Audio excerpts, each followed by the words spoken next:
terkait strategi bersaing dalam industri yang sedang menurun. Apakah sudah terlihat?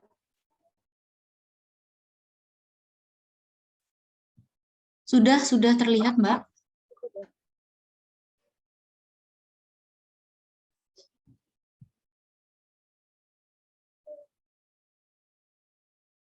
Bentar.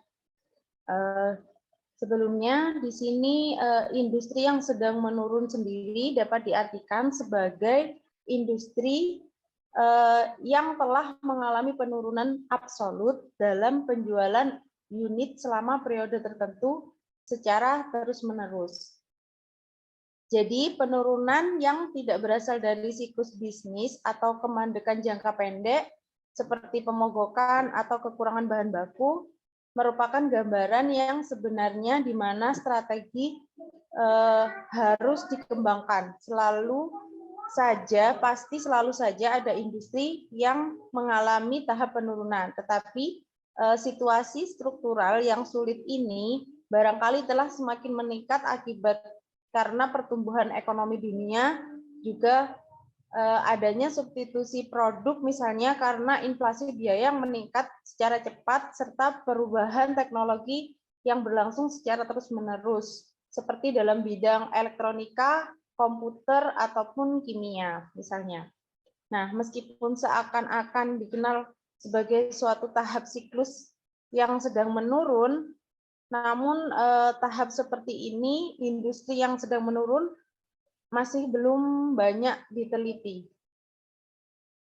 Tahap penurunan suatu bisnis menurut model siklus hidup ditandai dengan seperti menyusutnya margin, pengurangan lini produk, berkurangnya kegiatan lead bank, dan juga periklanan, serta berkurangnya jumlah peserta persaingan. Untuk pedoman strategis yang dapat diterima pada masa penurunan adalah strategi panen, yaitu meniadakan investasi dan juga menghasilkan arus khas maksimum dari bisnis dan akhirnya juga dapat diikuti oleh pengunduran diri dan juga model portofolio produk yang saat ini juga lazim digunakan. Selanjutnya, faktor-faktor penentu struktural dalam persaingan di masa menurun diantaranya adalah kondisi permintaan, kemudian hambatan keluar, dan juga ketidakmenentuan rivalitas.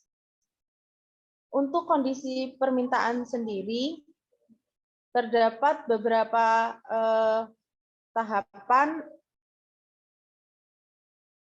proses terjadinya penurunan permintaan serta karakteristik segmen pasar yang tinggal mempunyai pengaruh besar terhadap persaingan pada tahap penurunan, seperti ketidakpastian, laju dan pola penurunan, serta struktur permintaan yang masih tersisa, juga sebab-sebab penurunan, dan akan saya rinci terlebih dahulu tentang ketidakpastian ini. Ketidakpastian yang dirasakan oleh pada persaingan, baik secara rasional maupun tidak, mengenai apakah permintaan itu akan terus menurun atau adalah satu faktor yang paling ampuh dalam mempengaruhi persaingan dalam permainan akhir. Jadi jika perusahaan-perusahaan itu percaya bahwa permintaan akan meningkat kembali atau mendatar, mereka mungkin barangkali akan berusaha mempertahankan posisi mereka dan tetap tinggal dalam industri. Nah, usaha mereka untuk mempertahankan posisi tersebut, meskipun penjumlahan menyusut, kemungkinan besar akan menimbulkan persaingan yang sangat sengit.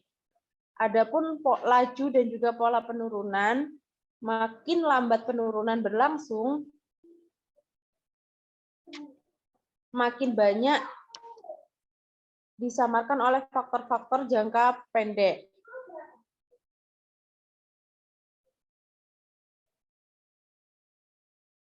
Dalam analisis perusahaan mengenai posisinya dan akan makin tinggi, biasanya ketidakpastian mengenai posisinya akan makin tinggi pula. Biasanya ketidakpastian ini mengenai penurunan di masa depan. Kemudian struktur permintaan yang masih tersisa. Dengan menurunnya permintaan, sifat permintaan yang masih tersisa memainkan peran utama dalam menentukan kemampuan peserta persaingan yang masih bertahan. Sifat permintaan ini menawarkan prospek kemampuan yang lebih baik atau lebih buruk berdasarkan struktural lengkap. Sebagai contoh, salah satu kelompok permintaan yang masih tersisa dalam industri cerutu misalnya adalah segmen premium. Nah, segmen ini sangat kebal terhadap produk pengganti, mempunyai pembeli yang tidak peka terhadap harga, dan menerima terciptanya diferensiasi produk yang tinggi. Biasanya permintaan yang tersisa akan tidak peka harga bila mana ini merupakan permintaan pengganti dan merupakan permintaan dari produsen pelengkap asli sudah tidak ada. Kemampuan permintaan akhir juga akan bergantung pada kerawanan sisa permintaan terhadap produk pengganti dan juga terhadap pemasok yang kuat. Selain itu juga pada adanya hambatan mobilitas yang melindungi perusahaan yang melayani segmen yang masih tersisa terhadap serangan perusahaan yang berusaha mengganti kehilangan penjualan dan segmen yang menghilang. Kemudian sebab-sebab penurunan ada substitusi teknologi, demografi, pergeseran dalam kebutuhan. Satu substitusi teknologi adalah salah satu sumber penurunan, yakni produk pengganti yang tercipta melalui inovasi teknologi. Misalnya, kalkulator elektronik yang menggantikan penggaris, geser, slide rule, dan atau yang menjadi penting akibat pergeseran pada biaya dan juga mutu relatif. Misalnya kulit sintetis dapat menggantikan kulit asli. Sumber ini dapat mengancam laba industri karena meningkatnya produk pengganti biasanya menekankan laba seraya menurunkan juga penjualan. Kemudian ada demografi. Demografi ini sumber penurunan yang lain, yakni penyusutan dalam ukuran kelompok pelanggan yang membeli suatu produk. Dalam bisnis industrial, faktor demografi menyebabkan penurunan dengan mengurangi permintaan pada industri hilir. Pergeseran demografi seringkali rawan terhadap ketidakpastian yang tinggi. Kemudian yang terakhir, pergeseran dalam kebutuhan. Ini sebab penurunan permintaan dapat jatuh karena alasan sosiologis atau yang lain yang mengubah kebutuhan atau selera pembeli. Nah, pergeseran kebutuhan belum tentu meningkatkan tekanan produk pengganti terhadap penjualan yang masih tersisa. Namun, pergeseran kebutuhan juga tunduk pada kepastian yang tinggi. Jadi, penurunan memberikan sejumlah petunjuk mengenai tingkat ketidakpastian yang mungkin tentang permintaan masa depan yang dirasakan perusahaan, selain juga petunjuk mengenai kemampuan dalam melayani segmen yang masih tersisa. Selanjutnya, hambatan keluar.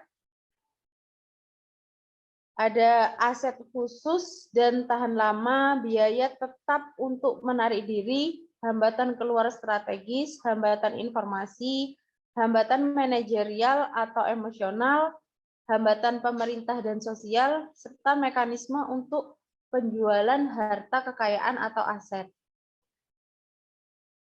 Nah, yang dimaksud aset khusus dan tahan lama, yakni kekayaan suatu bisnis, baik modal tetap maupun modal kerja, atau kedua-duanya. Sangat khusus untuk bisnis, perusahaan, atau lokasi tertentu di mana kekayaan tersebut digunakan. Ini menimbulkan hambatan keluar dengan mengurangi nilai likuiditas dari investasi perusahaan dalam bisnis. Kekayaan yang khusus harus dijual kepada seseorang yang berniat menggunakannya dengan bisnis yang sama.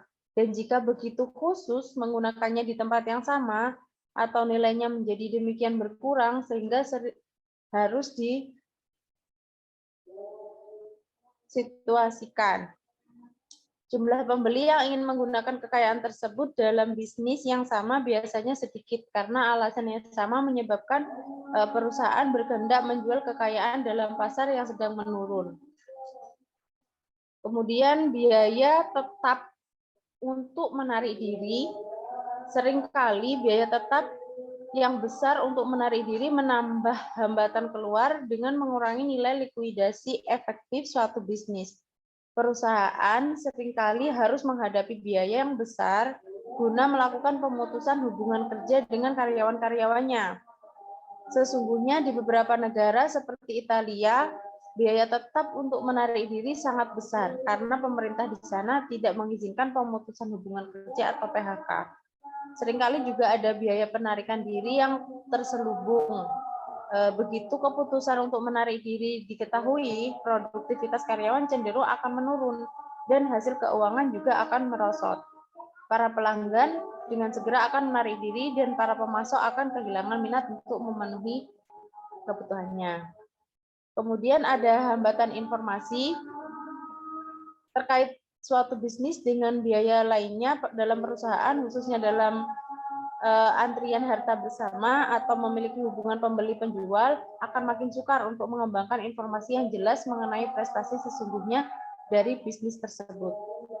Bisnis yang berprestasi buruk akan terselubung oleh keberhasilan bisnis lain yang saling berkaitan dan akibatnya perusahaan mungkin tidak berhasil mempertimbangkan keputusan pengunduran diri yang secara ekonomis dapat dibenarkan.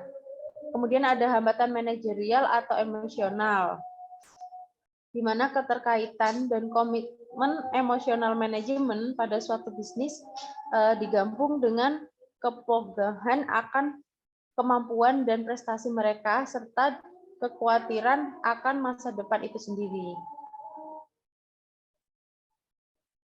Kemudian hambatan pemerintah dan sosial, dalam situasi tertentu, menutup suatu bisnis hampir tidak mungkin karena kepentingan pemerintah akan kesempatan kerja dan juga dampaknya terhadap masyarakat setempat. Biaya penarikan diri dapat berupa konsepsi-konsepsi dari bisnis lain dalam perusahaan atau persyaratan lain yang sangat berat. Bahkan jika pemerintah tidak terlibat secara resmi, tekanan masyarakat dan politis informal untuk tidak menarik diri dapat juga sangat besar, tergantung pada situasi di mana perusahaan itu berada. Kemudian mekanisme untuk penjualan harta kekayaan. Cara dengan harta kekayaan perusahaan akan dijual dapat sangat mempengaruhi kemampuan potensial industri yang sedang menurun. Dengan biaya investasi yang lebih rendah, manajer usaha yang baru dapat mengambil keputusan di bidang harga dan aspek-aspek strategi lain yang masuk akal bagi mereka, namun sangat melumpuhkan perusahaan yang masih bertahan. Nah, menjual kekayaan kepada karyawan dengan potongan besar dapat mempunyai akibat yang sama. Dengan demikian, jika kekayaan dalam industri yang sedang menurun dijual dalam industri itu sendiri dan kemudian tidak dibiarkan menganggur, maka ini bahkan akan memperburuk situasi persaingan selanjutnya ketimbang jika pemilik asli perusahaan tetap bertahan dalam bisnis.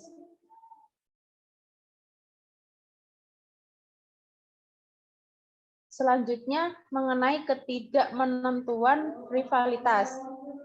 Karena penjualan yang menurun, tahap penurunan suatu industri akan sangat rawan terhadap perang harga yang ganas. Di antaranya para peserta persaingan pertempuran, di antaranya perusahaan-perusahaan yang masih bertahan akan paling hebat pada tahap penurunan dalam beberapa situasi.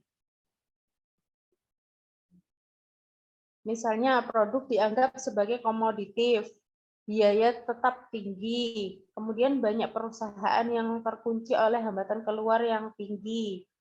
Nah, sejumlah perusahaan mempunyai kepentingan strategis yang besar untuk mempertahankan posisi mereka dalam industri.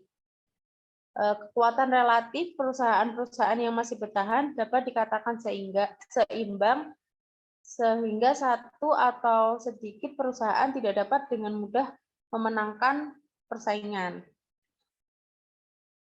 Kemudian perusahaan-perusahaan tidak merasa pasti dengan kekuatan bersaing relatif mereka, karena banyak yang berusaha dengan sia-sia untuk mengubah posisi mereka.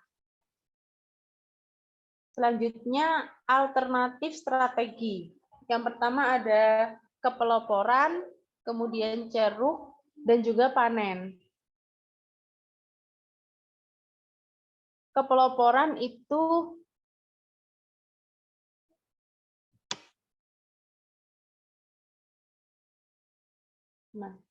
langkah-langkah dalam strategi kepeloporan.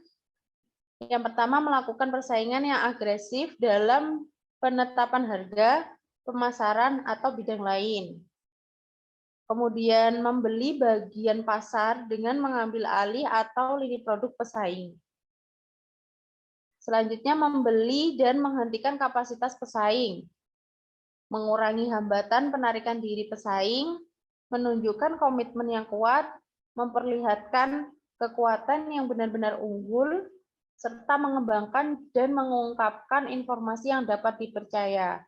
Yang terakhir, memperbesar taruhan bagi perusahaan lain untuk bertahan dalam bisnisnya.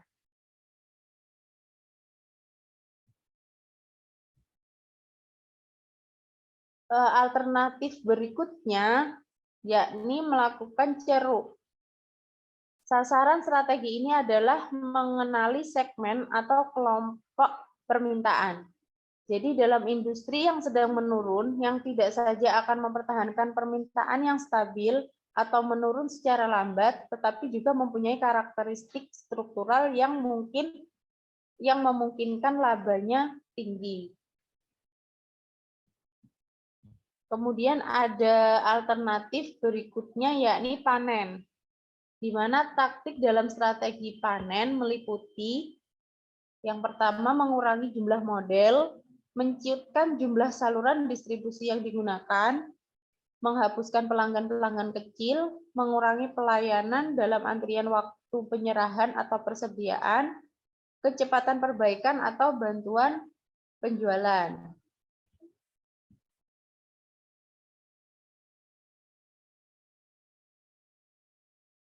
Yang terakhir, strategi penarikan diri dengan segera, di mana strategi ini bersandar pada pemikiran bahwa perusahaan dapat memaksimalkan pengembalian investasi netonya dari bisnis dengan menjual bisnis tersebut secara dini pada masa penurunan, daripada melakukan panen atau baru menjualnya kemudian atau dengan menerapkan salah satu strategi yang lain. Nah, berikut ini contoh kerangka kasar untuk meninjau pilihan pada strategi perusahaan. Jika perusahaan itu mempunyai kekuatan relatif terhadap pesaing untuk kelompok permintaan yang tersisa, jika struktur industrinya menguntungkan untuk masa penurunan, maka dapat dilakukan alternatif kepeloporan atau ceruk. Namun jika struktur industri yang tidak menguntungkan untuk masa penurunan, dapat dilakukan ceruk ataupun panen. Kemudian jika perusahaan tersebut atau industri tersebut tidak mempunyai kekuatan relatif terhadap pesaing untuk permintaan yang tersisa, maka dapat dilakukan alternatif panen atau tarik diri segera. Jika perusahaan tersebut atau industri tersebut menguntungkan untuk masa penurunan. Namun jika industri yang tidak menguntungkan untuk masa penurunan, maka dapat dilakukan tarik diri dengan segera.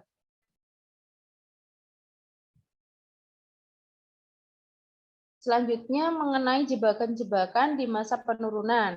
Yang pertama adalah kegagalan dalam mengenali penurunan.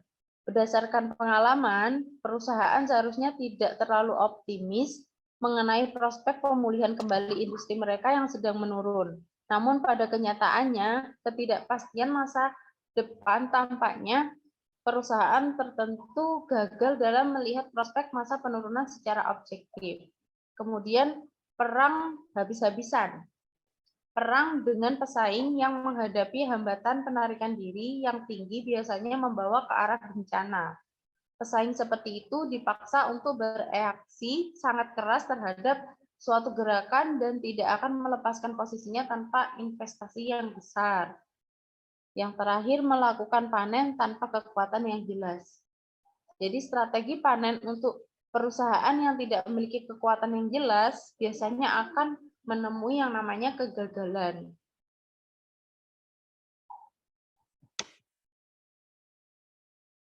Nah, persiapan dalam menghadapi penurunan itu sendiri, jika perusahaan dapat meramalkan kondisi industri dalam tahap penurunan, maka perusahaan tersebut mungkin dapat memperbaiki posisinya dengan mengambil langkah-langkah selama masa kedewasaan yang akan sangat membantu posisinya di masa penurunan.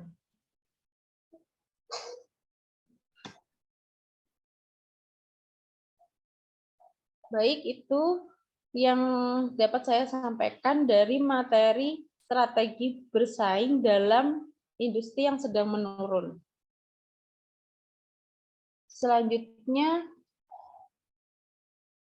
saya masih punya satu studi kasus yang ingin saya share sebentar.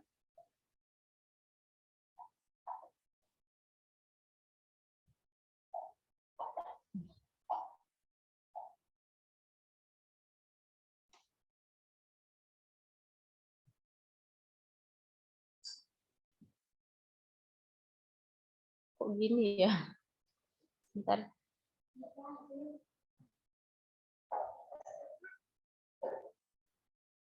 Ini stop screen dulu. Saya stop screen ya.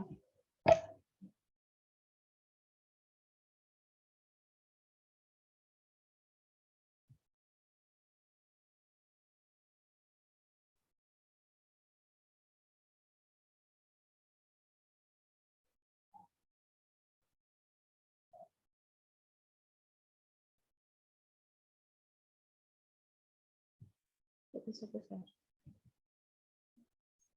Gimana ya?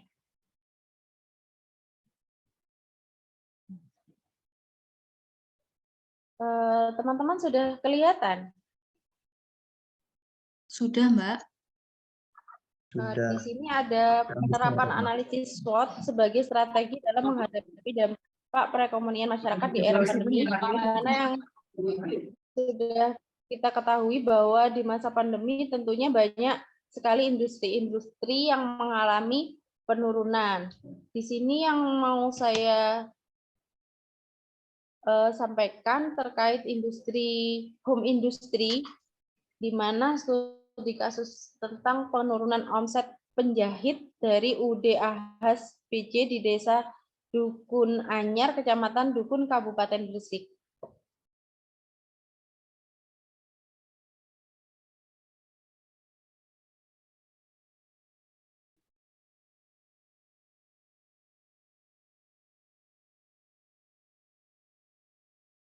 Nah, di sini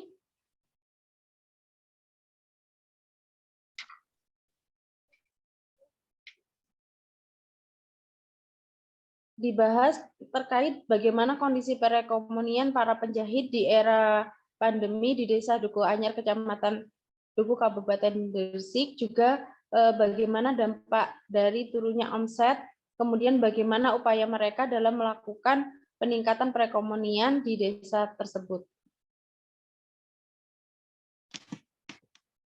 Metode yang dilakukan adalah pendekatan kualitatif dengan penelitian lapangan yang bersifat deskriptif dengan sumber data primernya langsung dari subjek yang diteliti, kemudian ada data sekundernya dari kajian literatur.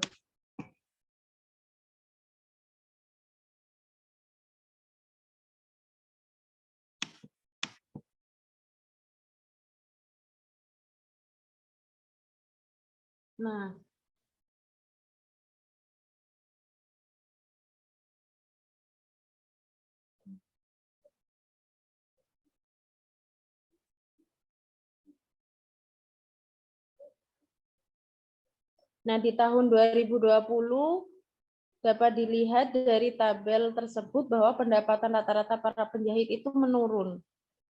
Menurunnya hingga mencapai ada yang sampai 96%.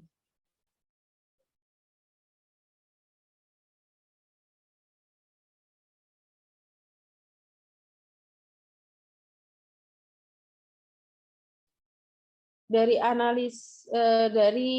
penelitian ini, hasil analisis data menggunakan analisis SWOT, di mana yang pertama strength-nya situasi internal berupa kompetensi sumber daya yang dimiliki, serta untuk menangani ancaman dalam home industry tersebut. Nah, di sini ada inovasi dalam weakness-nya, situasi internalnya, di mana sumber dayanya sulit untuk menangani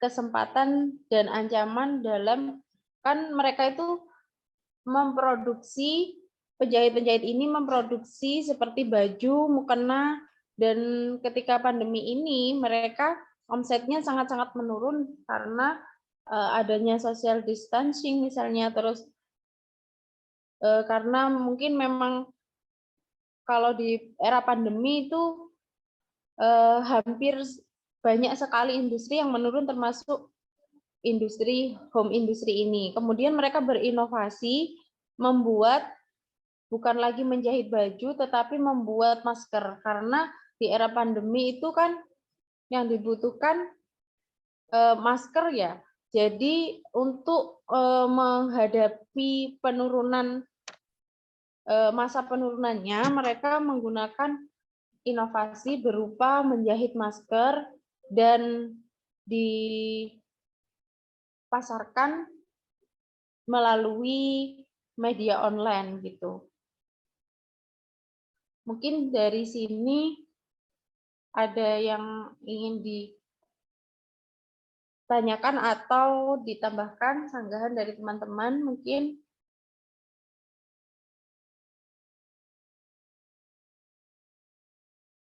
Atau mungkin ada yang ingin memberikan pertanyaan. Suster Vero sudah raise hand, Mbak Lutfi. Oh iya.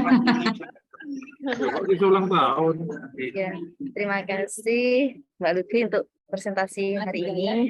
Tadi kalau dilihat presentasi itu judulnya kan industri yang sedang menurun.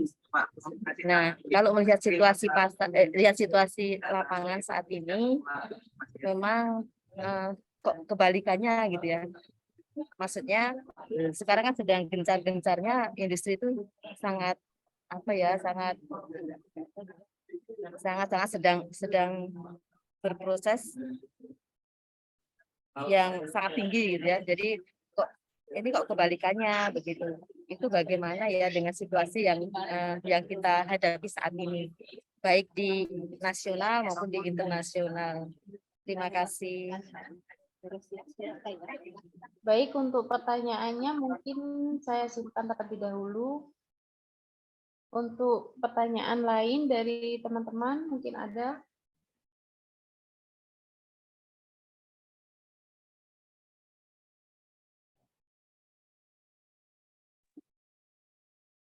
Dari Mas Hudi mungkin, Mbak Clara,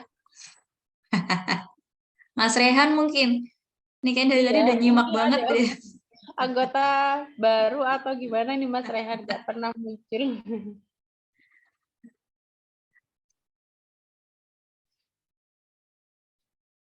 Oh, baik, karena belum ada penanya selanjutnya, mungkin saya akan mencoba menjawab pertanyaan dari Sister Vero. Mungkin nanti teman-teman bisa membantu juga atau menambahkan. Mungkin karena di sini pembahasannya terkait bagaimana strategi ketika sebuah industri atau perusahaan itu sedang menurun. Namun pada kenyataannya, seperti yang disampaikan Suster Vero tadi, katanya kalau untuk saat ini kayaknya industri-industri itu justru malah bukan menurun tapi malah sedang gencar-gencarnya untuk bersaing gitu ya. Kalau menurut saya sendiri, sebagai sebuah industri atau perusahaan itu pasti akan melewati masa yang namanya ada penurunan, ada juga sedang naik daun gitu. Nah, untuk tadi yang saya contohkan di artikel tadi itu ketika masa pandemi, jadi mereka sedang berada pada masa penurunan. Untuk saat ini pun memang banyak perusahaan yang sedang naik, tapi juga kemungkinan besar ada perusahaan yang sedang mengalami penurunan. Nah, dalam mungkin sekarang sudah bukan masa pandemi lagi atau lebih kepada sudah apa? Sudah pemulihan ya, masa pemulihan dari pandemi. Jadi banyak sekali industri yang awalnya turun sekarang sudah mulai naik lagi gitu ya. Untuk yang dimaksud Suster Vero, kenapa kita pembahasannya kok perusahaan yang sedang menurun begitu, Tah? Atau ya, karena dalam pembahasan strategi bersaing ini, kita tentunya masih sangat membutuhkan yang namanya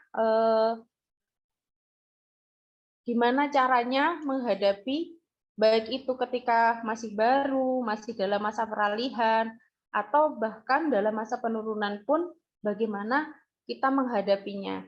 Jadi materi ini juga sangat penting kita pelajari sebagai misalnya sebagai pebisnis misalnya ya, kita harus siap jadinya. Baik itu di masa penurunan, di masa lagi naik-naiknya gitu. Karena di analisa SWOT sendiri itu kan dilakukan secara terus-menerus gitu. Bagaimana agar tetap industri itu tetap berjalan. Nah, tadi juga sempat dibahas jika masa penurunan itu sudah sangat parah, itu maka kita juga bisa jual aja deh perusahaannya gitu. Daripada nanti tambah menurun kan tambah rugi terus gitu. Nah, itu sebagai alternatif-alternatif yang akan bisa kita pilih nantinya. Mungkin dari Suster Vero atau teman-teman lain mau menambahkan atau menyanggah? Dari saya berarti. Ya, silahkan Mas Udi. Izin menambah ya. Kenapa kok di sini menjelaskan strategi bagi industri yang menurun? Jadi kalau industri yang sudah meningkat itu tidak memerlukan strategi yang sangat urgent. Jadi di sini perlu sekali bagi perusahaan yang sedang menurun.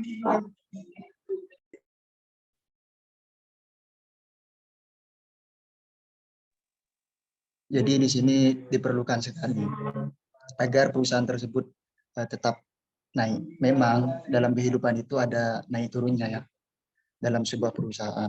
Nah, sebab turunnya perusahaan itu bisa disebabkan karena teknologi atau demografi atau cuaca atau bencana atau dalam situasi tertentu, misalkan contohnya seperti Lebaran atau hari-hari raya seperti hari Natal, itu kan jumlah permintaan itu kan meningkat. Jadi dalam situasi tertentu industri itu akan menurun atau meningkat, maka diperlukanlah strategi tersebut.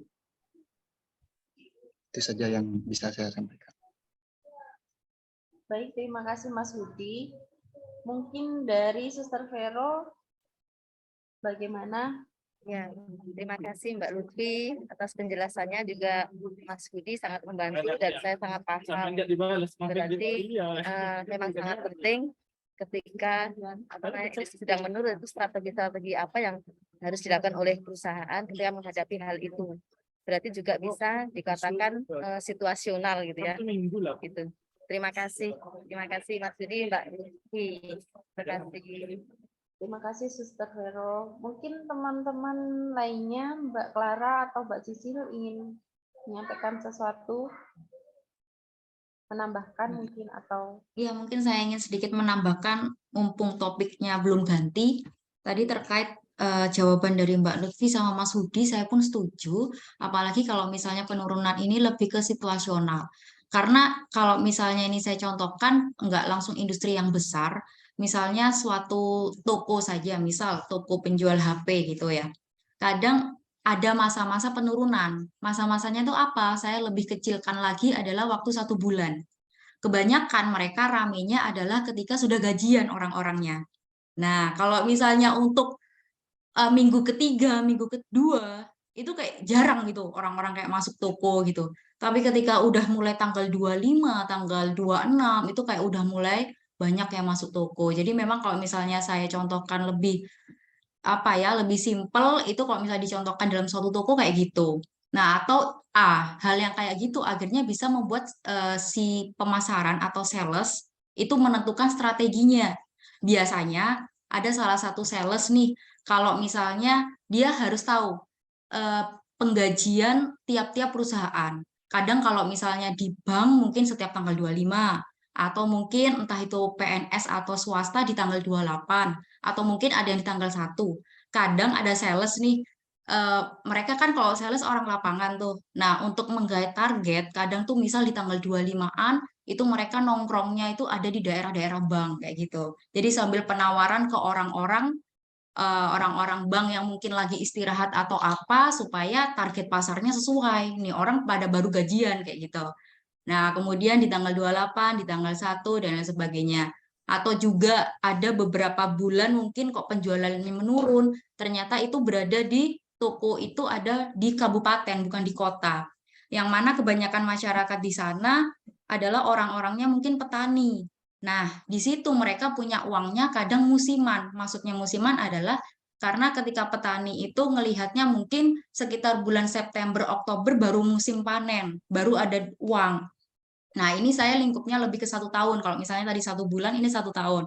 Nah, jadi mungkin di bulan-bulan tertentu mereka target pasarnya mungkin di beda tempat seperti itu, bukan di wilayah sekitar. Karena untuk wilayah sekitar memang masih belum panen seperti itu. Jadi hal-hal situasional dan waktu itu memang diperuntukkan nggak langsung ke industri yang besar, tapi memang lebih ke industri yang kecil juga bisa dilakukan untuk strategi apa ini dalam industri yang sedang menurun.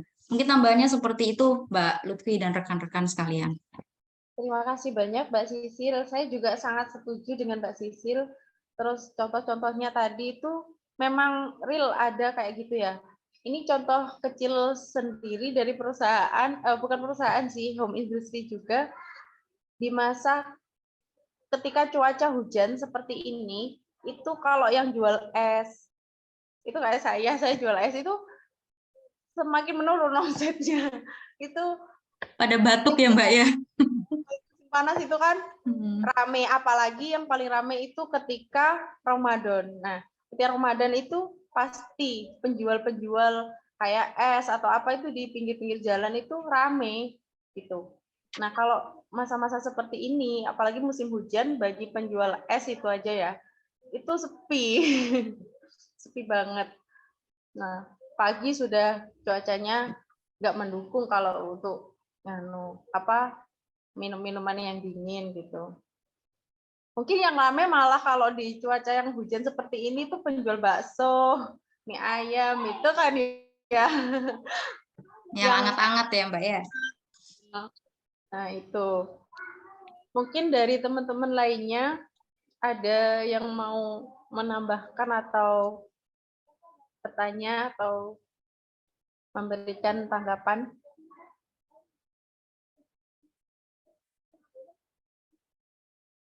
Mungkin bisa sharing tentang industri yang dijalankan sekarang, mungkin apakah di masa penurunan atau sedang berada di atas gitu. Oh, Mas Rehan mungkin mau menyampaikan sesuatu?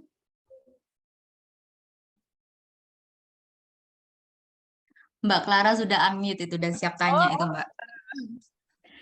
Saya menunggu giliran. Gitu. Barangkali ada yang mau ngomong. Gini, Mbak Lutfi, tanya aja sih. Gini, menurut Mbak Lutfi gimana ya sikap kita kalau misalnya emang usaha misalnya terpaksa usaha kita itu jangan sampai layak kita punya usaha, jangan sampai bangkrut, sebenarnya nggak maunya gitu ya. Tapi menurut Mbak Lutfi itu gimana sih sikap kita jika usaha kita tuh terpaksa bangkrut tuh gimana ya? Maksudnya mengatasinya itu bagaimana? Apa kita harus cuman diam aja, harus pasrah atau bagaimana ya? Baik, mungkin akan saya coba menjawab ya. Untuk ketika sebuah industri atau perusahaan itu ternyata tiba-tiba bangkrut, padahal kita sebenarnya tidak menginginkan perusahaan itu bangkrut gitu ya. Itu bagaimana cara mengatasinya.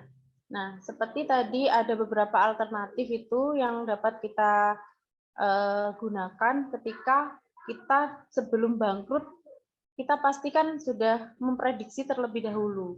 Jadi mungkin kalau misalnya prediksi kita itu tidak tepat dan ternyata tetap aja bangkrut, berarti kan kita kurang apa namanya ya, kurang dalam mengenali industri kita sendiri gitu. Nah, dalam analisa SWOT sendiri itu kan ada eksternal dan internal. Jadi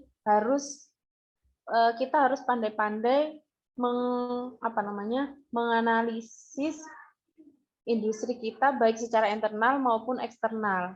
Jadi sebelum mencapai dalam kebangkrutan itu tadi, kita sudah ada persiapan gitu. Sudah ada siap-siap mau digimanain industrinya gitu. Atau kalau misalnya memang terpaksa sudah ternyata bangkrut ini, atau seperti yang tadi disampaikan Mas Budi, mungkin tiba-tiba terkena bencana gitu kan, itu ya gimana ya, mungkin tadi kan sudah ada pembahasan juga terkait yang sudah sangat-sangat menurun, dan kalau misalnya industri itu sudah sangat menurun dan tidak dapat tertolong, misalnya nggak bisa kita lanjutkan lagi, ya terpaksa kita harus jual atau tarik investasinya, atau melepaskan diri itu tadi loh. Kan ada alternatif baik ceruk, panen maupun melepaskan diri. Nah, mungkin itu kalau menurut saya. Mungkin dari teman-teman bisa menambahkan bagaimana menurut Mbak Clara sendiri mungkin. Gini, kan seperti kita tahu sekarang utang di bank itu kan sudah dipermudah. Kan biasanya kalau memang kita mau bangkit lagi, sebenarnya mungkin mau banting setir, mungkin misalnya mau jual produk yang lain gitu. Misalnya kita emang nggak punya modal, mungkin kita bisa utang ke bank. Nah, menurut Mbak Lutfi, apa sebaiknya kita melakukan hal itu atau gimana ya? Maksudnya, apakah kita harus berani mengambil resiko, mengambil utang atau ya? Kalau memang solusi terakhirnya sampai harus berhutang ke bank, itu kita harus pastikan dulu.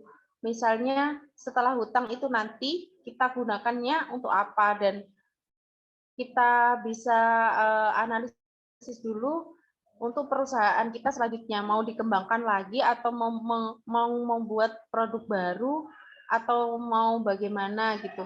Dan itu kita harus memastikan bahwa perusahaan kita nantinya akan bisa berjalan, sehingga meskipun awalnya kita harus berhutang di bank atau bagaimana, kita bisa memastikan bahwa kita bisa membayar hutangnya di bank itu. Kalau sudah nggak yakin, kalau misalnya nggak bisa bayar, ini kayaknya karena belum tentu nanti. Tadi kemarin kan sudah pernah membahas juga strategi tentang industri yang baru muncul, misalnya kita mau produk industri baru, kita harus bisa memastikan bahwa kita nantinya jalan nggak ini industrinya gitu, bisa nggak nanti bayar hutang-hutangnya di bank. Jadi nggak langsung ambil keputusan untuk berhutang di bank. Jadi harus pikirkan terlebih dahulu lah. Jadi kan memang banyak alternatif ketika sedang menurun, nggak langsung pilih yang jadi pilihnya itu yang kondisional lah, yang sesuai dengan kita, kemampuan kita. Bagaimana Mbak Clara? Ya, sudah cukup sih. Tapi kalau metode analisisnya apa ya, analisis kerugian gitu-gitu, berarti menurut Mbak Lutfi berarti tadi menggunakan SWOT. Berarti yang paling umum memang menggunakan SWOT ya. Karena SWOT sendiri bisa kita gunakan di awal kita membuat, sebelum membuat industri, ketika industri itu berjalan, bahkan kita dapat gunakan ketika industri itu dalam masa penurunan. Iya. Jadi kalau menurut saya memang paling cocok menggunakan analisis SWOT. Oke ya, udah cukup. Terima kasih Mbak Lutfi. Sama-sama. Bagaimana teman-teman? Apakah sudah cukup atau masih ada yang ingin ditanyakan? Atau ada yang mau menambahkan?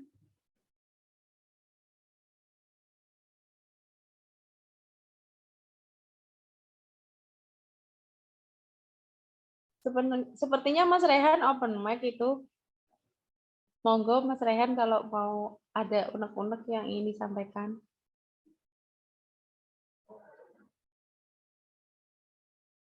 Enggak dengar suaranya, Mas.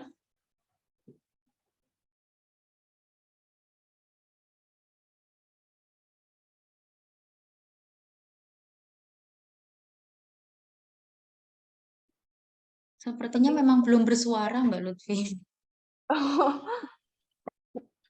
Kalau dari saya cukup, dari rekan-rekan mungkin yang lain. Mas Udi nih open mic nih. Ya, cukup Mbak. Oh, saya pikir last question. Sepertinya memang sudah banyak yang ngantuk karena ada yang dari pagi nih kuliahnya ya, Mas Udi. Mas Udi dari pagi. Dari pagi 3. 3 mata kuliah ya, Mas. Mbak Lutfi cukup, Mbak Lutfi. Oh, iya suster juga. Baik, karena teman-teman sudah cukup. Oh, iya. Materi Lagi ada ini tugas ya. ya, materi ini kan materi yang terakhir, jadi mungkin itu saja saya pembahasan ini. Terima kasih banyak kepada teman-teman yang sudah menanggapi maupun bertanya dan juga menambahkan. Terima kasih banyak. Kurang lebihnya saya mohon maaf. Assalamualaikum warahmatullahi wabarakatuh. Waalaikumsalam warahmatullahi wabarakatuh. Oh ya, di sini sebelum saya tutup, tadi saya ingin menginformasikan yang terkait Pak Handriono, kalau bahwasannya beliau tadi minta maaf belum bisa hadir di Zoom dikarenakan sedang kecapean, takutnya nanti sakit. Tadi saya juga sudah tanya terkait UAS, katanya mungkin nanti akan diinfokan lebih lanjut, jadi sampai sejauh ini masih belum ada info, entah itu nanti tugas atau hanya absen saja, seperti itu masih belum dapat info, jadi kita tunggu aja kayak gitu. Jadi ini udah selesai ya. Iya. Siap Mbak Sil, siap menunggu info dari Mbak Sisil. Oke, aku stop recording dulu ya. Iya, terima kasih.